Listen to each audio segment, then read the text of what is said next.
Sorry about that, guys. We needed to take a break. Now we're back.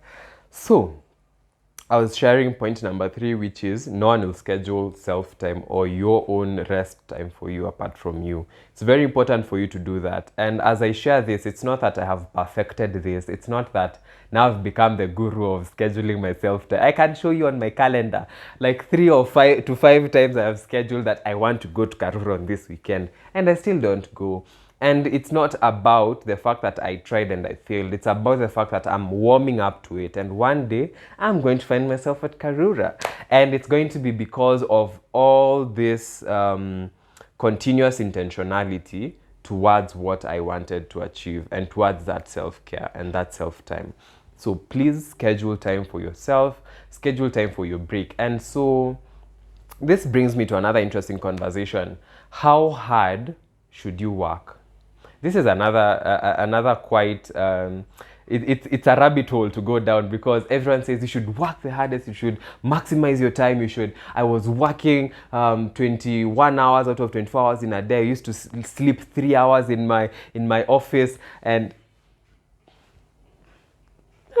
you just sit there like, oh, okay, I see you're a millionaire now, but I don't want to be sleeping 3 hours a day in my office. That's not the type of suffering I want for myself. So then, in essence, it begs the question that, so how hard should you work?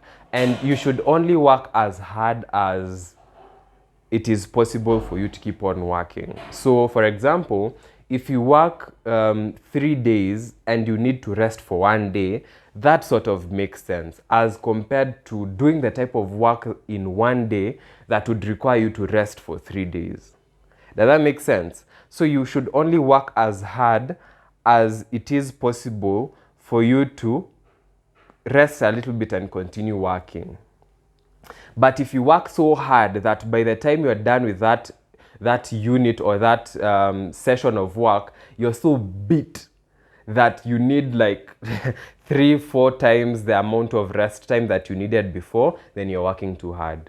Reduce that. So work only as hard as it is possible for you to continue working in the future.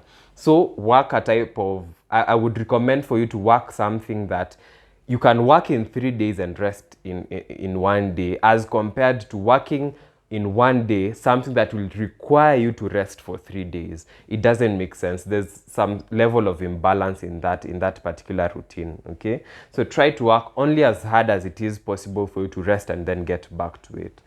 Number 4, the 4th lesson that I've learned, the second last lesson that I'm going to share with you today, is try to be where your feet are. Try to be where your feet are. And this is so important, because in this day of digital technologies, there's so much attention that we're giving to our digital devices, and we're forgetting to give ourselves attention. We're forgetting to give our environment that attention. We're forgetting to give other people that attention. So you might be having, let's say, coffee or a date or a meetup with someone, and you just find 2 people sitting across from each other and they're on their phone 90% of the time. By the time you go home, you're saying, oh my God, I had a conversation with this person. They don't even leave their phone. They can't carry a conversation. They are not interesting at all. But the real sense is you yourself were not interested in them, and they were not interested in you, at least enough to give up that attention-seeking device just so that they can give you that attention. And I always thought that meditation was, it was something that, and this is the interesting thing for me and my journey within meditation. The first times I tried meditation, I used to sleep. So I thought meditation was something that quiets your mind so that you can just sleep, you know. But what I've come to learn about meditation is the art of parking thoughts. That makes sense. Meditation is the art of learning how to park your thoughts. So, for example, let's say I'm meditating right now. I'm meditating and I choose to put my focus on the central thought of, say,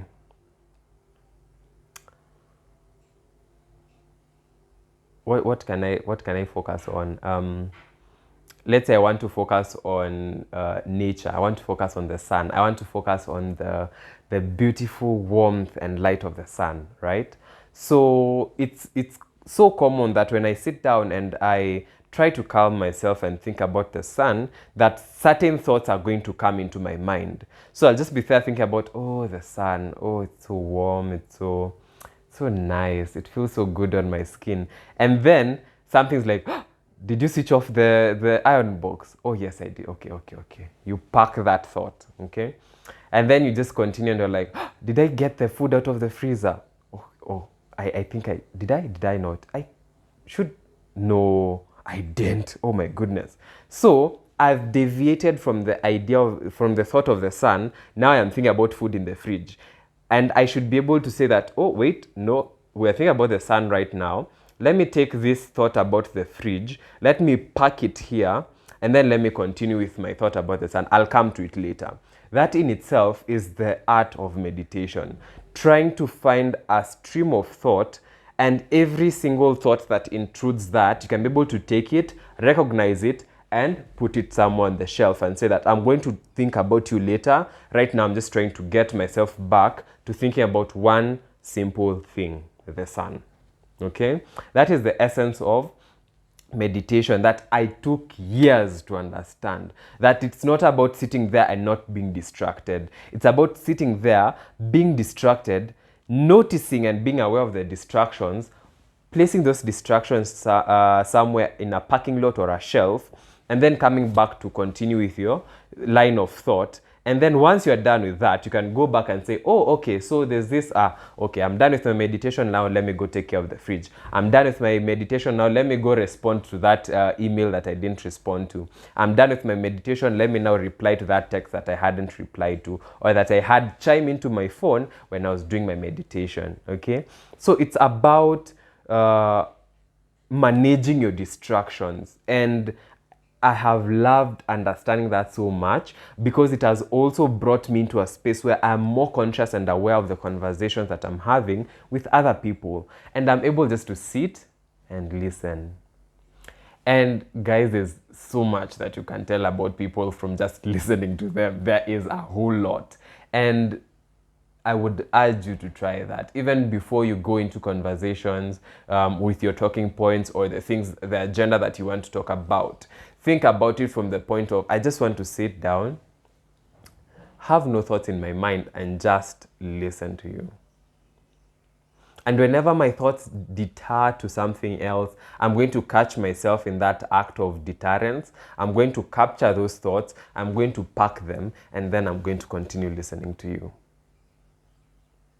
How many times have you done that? How many times have you been outside and you're like, oh my God, the sky looks amazing. Look at the clouds, look at the sun, look at the birds. Oh my goodness. And then a car just passes by. Pew! And you're like, you get distracted, right? So what happens then? Do you start thinking about, oh my God, what a reckless driver. How do they do that? How do they just pass by me like this? And they're endangering my life. Doesn't this person see? Are they blind? You know, and you can go down that spiral. Or you can choose that, you know what? Just, I recognize that thought. Let me just pack it. Let me make sure I'm safe. Let me pack that as well. Now, let me continue observing the sun, the clouds, the birds, the sky, you know. So try to be where your feet are. Try to be where your feet are. That is an invaluable piece of advice. Just try to be where your feet are. Just try to be where. If your feet are in Karura, be there. If your feet are in the office, be there. Just try to be where your feet are. That is a very important lesson that I've learned. And lastly, as we wrap this baby up, it's okay. That is point number 5. It's okay to have a bare minimum value set. It's okay to have a bare minimum value set. And what do I mean by this? So the interesting thing about the time that we live in today is that we live in a very curious age. And this curiosity has been brought into the systems that we have lived with for so many years, okay? So we bring on a curiosity of, why do we do this? Why don't we do this? What does this mean? Why is this system this way? Why is it patriarchal? Why is it matriarchal? Why is ABCD like this? And so, if the system is like this and we don't know why, can we then interpret our own understanding of the system and live up to that understanding? Okay, so for example, I know I'm going to get flack for this. But so be it. So be it, baby girl. So be it. Dating. Dating and infidelity within dating. That in itself is a whole topic, but just let's think about that for a minute.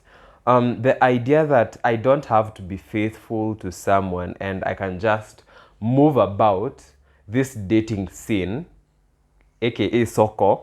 I can move about this dating pool or this dating scene, jumping from one person to another without any care in the world because, well, it's 2022. Who is still being faithful, you know?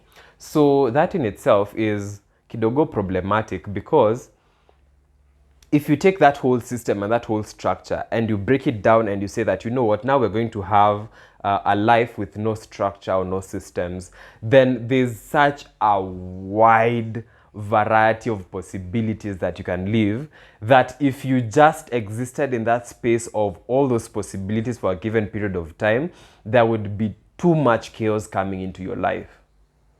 Does that make sense? So we talked about creating order out of chaos. I think that was like episode, was it 3 or 4? Yeah. So chaos, think about it this way. If you decide that you're going to sleep around with very many people and you're not going to have a care in the world about the consequences of that, you're going to expose yourself, for example, to very many potential diseases. That's the first thing. Number 2, you're going to have so much disruption in your life because of the connections or the emotional ties or all these things that came about those interactions that you had. So in you saying that I don't have to be faithful to this one person that I'm dating and I can just roam around as I see fit, then you have not put yourself within boundaries that protect you health-wise, emotion-wise, and mental-wise, and spiritually as well. So you have not put boundaries that you know if I move beyond this boundary, then I'm going to be uncomfortable. I'm going to contract diseases I don't want to contract. I'm going to mess up with people's life, people that I don't want to mess with. So in essence, you're putting chaos away by setting these boundaries of, if I'm dating this person, I want to be faithful and honest to them. Okay? But since we live in a world that says, why is there faithfulness? Why is there monogamy? Let's do what you're gonna do. Then there becomes such a wide variety of interpretation as to, I'm going to do what I want to do, that there's now so much chaos that is able to come into your life because you're not having boundaries that tell yourself and other people that when you cross this boundary, there's going to be chaos that is going to come into your life. Okay, so it's very important for you to have the bare minimum value set, like things like honesty, things like good communication, things like respect. As much as we say that, you know what, me, I'm free, I'm open-minded, I can think about anything and everything, and I'm very accommodating. It's also important for you to have like your bare minimum because you're going to find such a variety of people, such a variety of options, some of which are not good for you. And if you plug them in just because there's no limit to what you can do for yourself or you can do with yourself, there's going to be chaos that is going to come into your life that is going to affect you in very negative ways. Remember, life is suffering. And what do you want to do with this suffering? Reduce the suffering. What is one good way we reduce suffering? By understanding our limits and setting the boundaries, just so that we can be within safe limits, within our own lives and within the lives of other people. Okay? So having your bare minimum value set is not a bad thing. I really treasure honesty. I really treasure good communication. As a person, as an individual, I really treasure respect. If you come into my life and you don't respect me and you act in ways that show me that you disrespect me, I'm not going to say that, oh, you know what, me, I'm open-minded. You can slap me, you can do whatever you want, you can abuse me. I'm open-minded. No. Why? Because that is going to cause chaos in my mind, in my life, in my body, when I don't set that boundary. So whenever someone comes and acts a certain disrespectful way, I'll know that this is my boundary. I need to communicate it, I need to enforce it, and I need to hold people to that, to the standard of that boundary. And if people still transgress that boundary, then I'm going to act with them accordingly. Otherwise, I'm going to be the one who suffers. So I think it's very okay for you to have like your bare minimum value set, and it's okay for you to say things like, oh yeah, I don't do that, or I don't go there, or I don't associate with such people. And it's okay, because you are the one who understands yourself best. And if you don't set these boundaries for yourself, no one else will. You'll just be there suffering like, oh my God, now this person verbally abuses me every day. I don't like the way they speak to me. I don't like the way they keep abusing me every single day. I don't like it. It's making my self-esteem go down. It's making my self-limiting beliefs grow. And I don't like this. I don't like it at all. But you're not saying it. So you're there hurting. You're there suffering. And you're not limiting, you're not reducing that suffering, you're not putting an end to that chaos that is walking freely into your life. Okay? Just because, oh, we are open-minded, oh, it's the millennials era, oh, it's Gen Z, oh, it's emotional damage, oh, it's character development. No, my friend, put your boundaries where they need to be. Otherwise, you're going to create an opening for chaos to flow into your life. So it's very important for you to have your base value. You're just like, you know what? I really like you and I really like spending time with you, but I don't agree with ABCD that you do, or I don't agree with going to ABCD places, or I don't agree with doing ABCD things. And it's okay for you to have those boundaries, and it's okay for you to have that the bare minimum value set of like, if you can't be honest with me, why are we dating? What are we doing? What are we doing? If you are not a good communicator with me, I am an anxious person within a relationship. I'm going to think that it's my fault that you're mad.